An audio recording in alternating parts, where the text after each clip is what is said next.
Hi, welcome to the Homeowner Connector, bringing you the best. And today I have the best State Farm agent, maybe even the best insurance agent that I know. Welcome, Ola Stinnett. Hey, Ola. Hey there. I'm so Thank glad you you for could having join me. us. Yes, I'm so glad you could join us. I know that you're going to just give us so much value today. And as always, we're going to start off with the very first question I ask all my guests. What is one myth that you'd like to bust? Maybe something that keeps coming up that people just don't understand about insurance. One myth for sure is whenever I have customers that call in and they are looking at a new home that they're purchasing, well, as a realtor, you always work with the market value. As an insurance agent, I work with the replacement value. So a lot of Oh. times customers will call in and they are purchasing a home for a certain amount, and that's what they want it insured for. Well, this myth buster is that you do not always insure it for that market value. You're going to insure it for what it needs to be replaced for. So what would it cost that current year to rebuild the home? Sometimes that's going to be lower, and sometimes it could be higher than what the market value.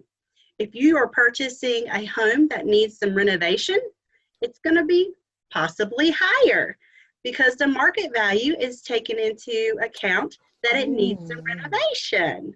So, my myth buster is you insure your home for not the market value, insure your home for what you have to replace it with, and that would be the replacement value.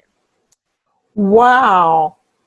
See, I love doing this show because I learned things. I didn't understand that. Now, is the replacement value usually more than what they paid for it? Not always. Like I said, sometimes it's lower and sometimes it's higher. Okay. And sometimes it comes in right at the same amount that they're purchasing it for. And that's not confusing at all for customers at that point. But when we come back and we say, hey, you've got a 2,000 square foot house, it was built in 1950 and it needs some renovation, but to rebuild it this year, it needs to be maybe 300,000, but you purchased it for 220. Got So, it. yeah, you want to make sure if there was a fire that we can replace a 2,000 square foot home. Wow, looking after your customers. Thank Yes, you. ma'am. Yes, ma'am. Second question. What Yes, are ma'am. two fun facts or statistics, interesting statistics, or maybe two terms, job jargon, that the normal person doesn't know? Two words that we use a lot, and they're actually contradictory. That is a job jargon that we use a lot, and it's replacement cost and actual cash value. So, replacement cost is on your personal property. If you have a 10-year-old TV and your insurance homeowner's policy has replacement cost value on the policy, it will replace that 10-year-old TV with the amount that it would cost you to go purchase it again, whether that's at Best Buy or home, wherever that might be, Best Buy, Walmart. Actual cash value policy is going to depreciate that 10-year-old TV for every year it is aged. So instead of a $500 TV and a replacement cost would be $500, a actual cash value policy, you may only get $250. Yeah. $2.50. Maybe after it gets so old, it doesn't have much value. But Wow. there's definitely a difference in that. You always want to make sure that your homeowner's policy has replacement cost on your contents, on your dwelling, and specifically in this area on your roof. Ooh,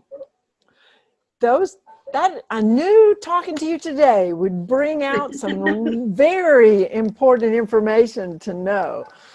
Awesome. Thank you for those. You're welcome. Thank you.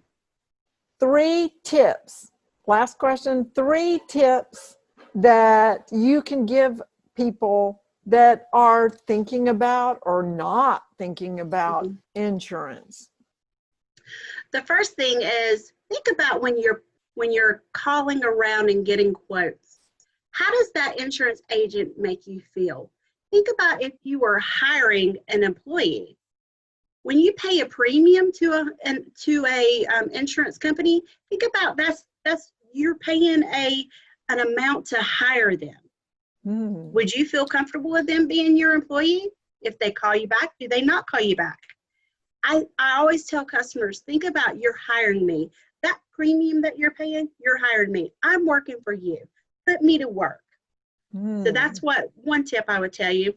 The second tip I would say is make sure that your insurance agent is one that's not always a broker that cannot help you at claim time. So when there's a hurricane that blows through or a tornado, my boots per se, that might be boots, it might be high heels, they are on the ground. And I am out and Oh. about helping customers that day or the night of. There's been plenty of times that I've actually wrote checks while a customer has a tree in the middle of their home. And I make sure that they're taken care of. Again, putting the money that you pay in for that premium to work. Put me to work. Mm-hmm. And the third I would say is when you're checking around, if you constantly have to send a message and say, hey, please call me, and they're not proactive in getting back to you, think about that. Again, it's like hiring somebody that you want to employ. If they're not getting back with you, what is it going to be like at claim time? That extra little bit of customer service goes a long ways when you're talking about insuring probably your biggest purchase of your life. Mm-hmm. So there are people uh, that are brokers that deal with getting people to sign up, but then they're not actually the people that go out. That is correct. And I don't want to bash these independent agents, but there is a big difference between what State Farm can offer and what the independent agent can offer. They are a broker. They are making sure that your paperwork's right when it goes into the insurance company. But when you have a claim, you're not working with that person that you've got the quote from. You're working with an adjuster at all times. Yeah. Now, see, I would have put that as a number one myth to bust because I really don't understand all the insurance, and I would have Mhm. thought that everybody would come or that you never see your person again and they send an adjuster, that you call your adjuster, but no, you're the one Mhm. to call. And I On the know homeowner's claims, yes. On the homeowner's claims, I'm typically the one that is hands-on in that. Yep. that is amazing. Well, I know when people hear all these things about you, that they are going to want to get in touch with you. So we're going to share with them how to reach out to Ola Stinnett of State Farm. What's your favorite way to be contacted? You can give us a call by phone. You can email me. I also always have my email on my phone. So those two ways, either which way you want to contact me by phone or email, I'll make sure I reach right back out to you, typically within the hour.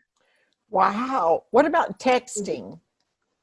You can text. If you text the number that you have on the screen at the 919-968-0470, I do have some computer programs in my computer to where when you text, I'm actually able to even respond from the computer.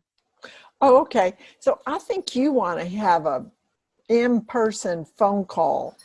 That sounds like the best way to get in touch with you, or an email. I It know that is. you do within an hour. That's unheard of in almost every industry. I mean, as a realtor, I attempt to make a quick response, and you've set the bar high.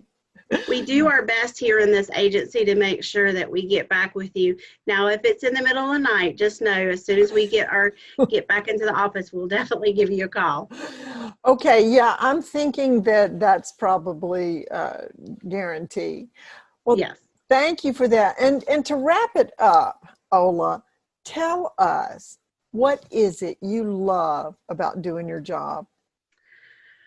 My biggest passion about what I do is helping customers. I will tell you, there's no greater joy to be able to go out to a customer's home that literally their life has been turned upside down. They don't know where they're going to sleep or lay their head at night, and I can give them that security to know that truly, like a good neighbor, State Farm is there. You live up to being a good neighbor. And you know what? We need people that are going to be good We neighbors, do. especially now. Mhm. And I can tell that you bring a special level of comfort and security and reassurance, and just with all the care and wanting to help people, it comes through.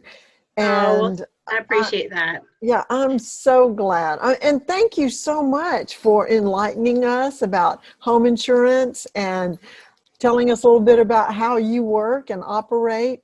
It's been a pleasure, Ola, to have you on the show today. The pleasure is mine also. Thank you so much, Dia. You're welcome. Okay, bye, guys. That's it for today. Bye.